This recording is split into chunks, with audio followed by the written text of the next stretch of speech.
Then the entity itself, sthai rati, is one of the 5 bhavas or ratis that are involved in experiencing bhava and prem ras, what we call bhakti ras.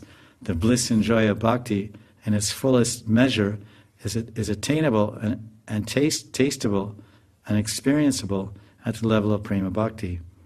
So then we have the sthai rati is the foundation, and from that then we have the vibhav, which is Krishna and his devotee, and then there's different udipans or exciting or stimulant factors in the relationship between Krishna and his devotee.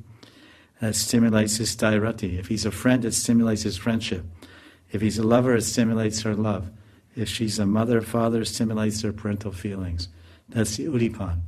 So the permanent feelings, the lover or the parent or the friend, that's the sthai rati. And the stimulant is udipan.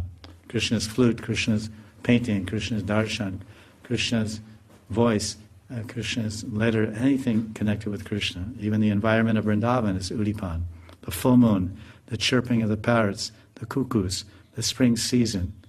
These are all incitants for different sthai ratis.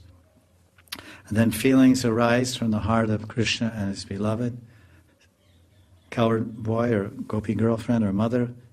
And then those feelings that follow that are called anubhav.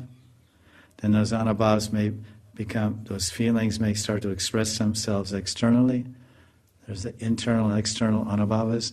Then they may get accelerated, become sattvic bhav. Then there's 33 vyavachari bhavas that enhance all of that. So all of these put together is what a taste of ras, the most astonishing, blissful taste of loving joy and relationship with Krishna at the level of bhav and prema. So the starting point for it all, the basis of it all, how it all manifests, is the ocean. And the ocean is the sthai rati. Sthai rati comes from Guru.